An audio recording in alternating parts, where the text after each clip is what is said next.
Hello, this is Wmpyr. Okay, I've been watching a lot of sumo wrestling for about a year now, very, very consistently. And you might be going, sumo wrestling, really? And yeah, it's extremely fascinating and also exciting. But I've been watching it number one primarily for martial arts purposes. And by martial arts, I mean for the purpose of self-defense. And then number two, it is extremely entertaining. So combine those two, it's a win-win situation. But look, let me explain how it's relevant to self-defense. So when you're looking at just about any sport, right? I don't care if it's fencing or Olympic Taekwondo or, of course, something like the UFC.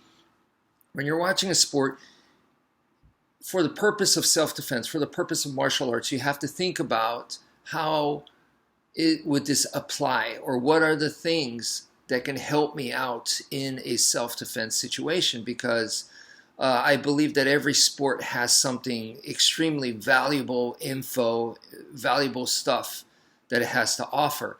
So in the case of sumo wrestling, it's very unique in a sense that, okay, there's two things that really happen. And number one, that is the sumo rush, okay, the blitzing that occurs. So in the very beginning, you're talking about two guys that are like anywhere from 300 to 500 pounds, and they're going to freaking go at it. I mean, two huge guys just going bam and making that collision. So that is extremely relevant to the street, in my opinion, because for one, on the street, there's going to be no weight classes, so the person that's going to mess with me, chances are, is going to be bigger than me. And I am extremely interested in seeing how to deal with someone that's charging at you very, very aggressively. And sumo wrestling shows that.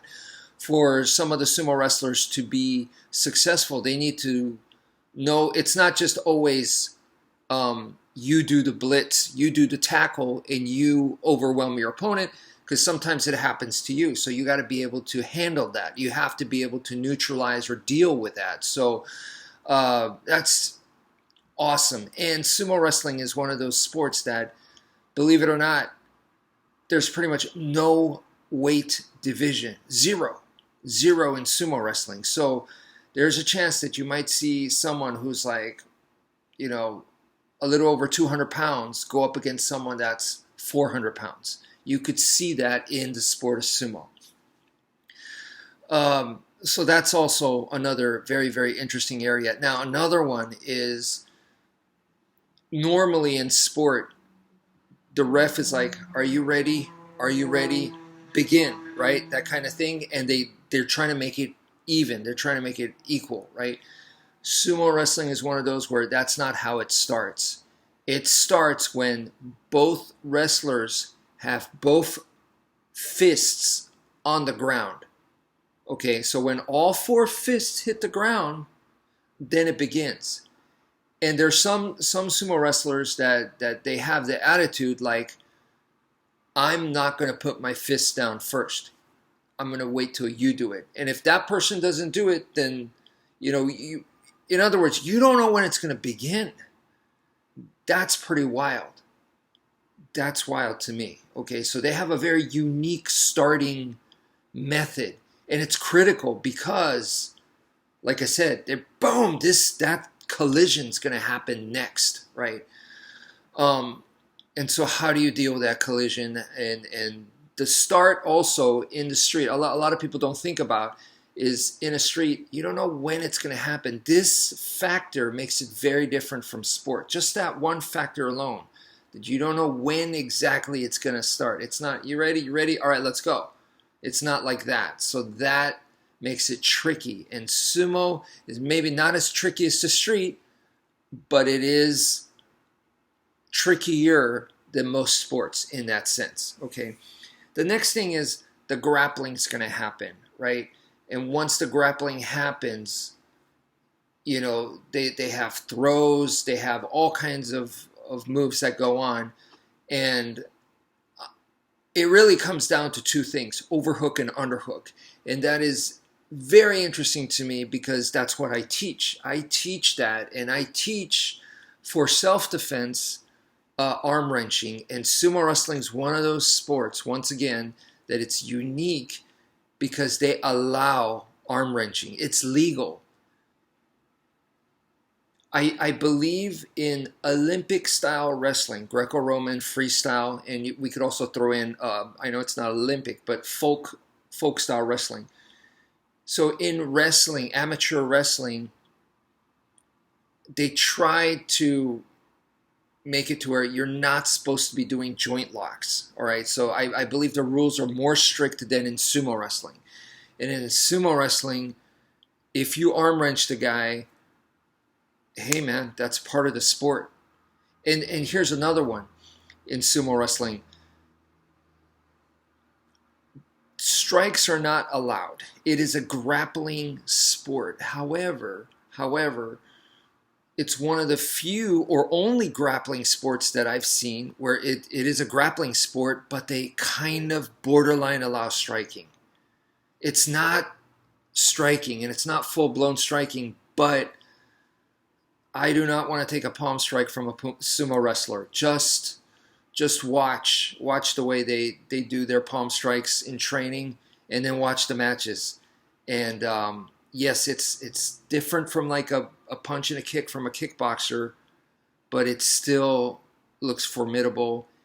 Definitely don't want to be on the receiving end of that. So that also makes it, once again, very unique and interesting from a technical standpoint, but also it's exciting to watch. And the matches are very quick, so that makes it, once again, closer to a street fight. Street fights, people say fights only last seconds. In a way, that's not true, because in a street situation, I mean, from the moment you bump into someone, it could already start from there, and it could be a lot of smack talking, a lot of posturing, shoving, and maybe not even a single punch has been thrown yet, So in the street, if you count all of that, it could be much longer than just, 60 seconds.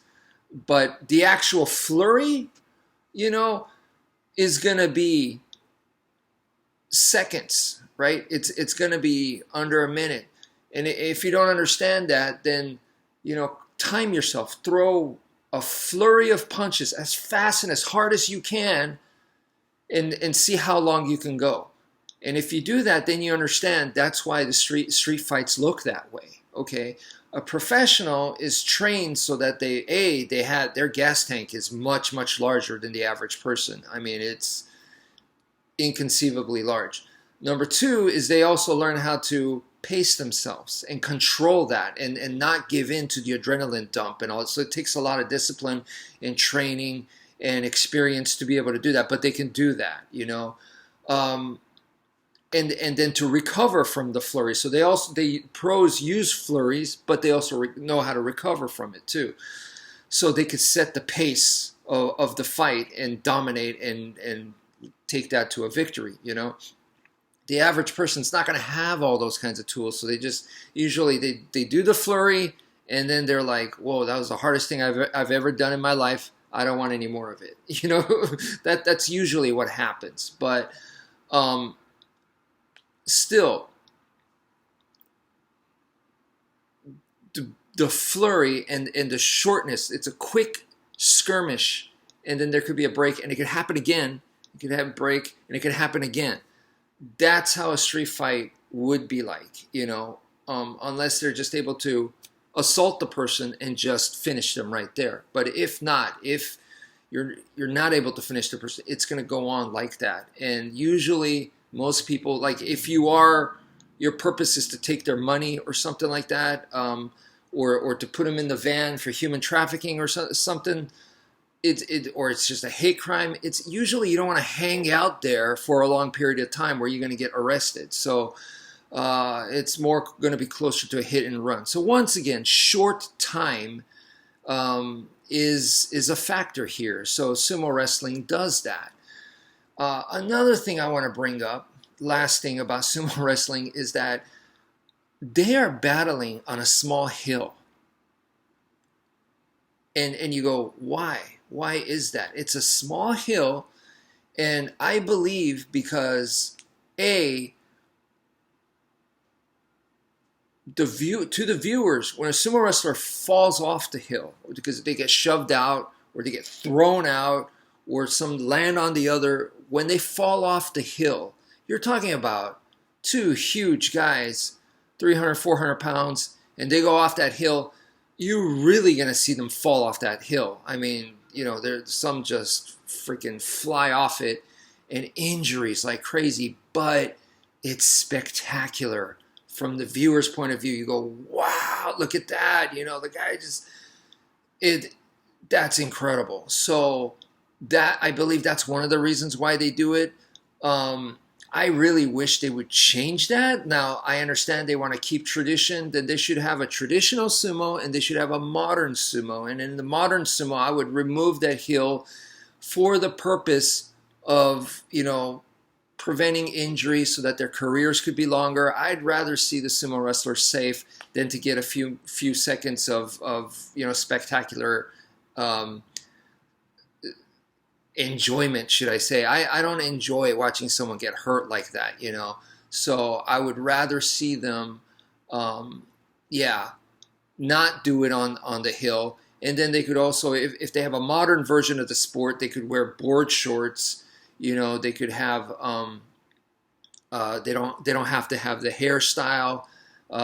They could be tatted up. They could wear Under Armour. There could also be a female division. There could be weight classes. So I'm all for having a modern version of sumo. Okay. Now, once again, I'm not going against the tradition. If they want to keep the traditional, that's fine. I'm just saying have both. That's all. But I'm definitely all for the modern. So, I believe the other reason is, imagine if you were a sumo wrestler, you get up on this small hill. It really, even though it's a small hill, you're going to feel like it puts the pressure on. It's going to feel like life and death. You're like on top of a mountain peak and you're fighting the other guy, for a life and death battle. Whoever falls off the mountain dies, kind of thing. So even though it's not literal like that, it gives that feeling. So it makes it more intense. I believe also for the sumo wrestlers, it makes it more enjoyable for us watching. So I believe that's why they do it. But yeah, I just don't think it's worth the injury. Now, the equivalent of that would be something like, okay, in the UFC, today's UFC, imagine they put 4 chairs in the middle of the octagon. Just 1, 2, 3, 4. 4 chairs right there.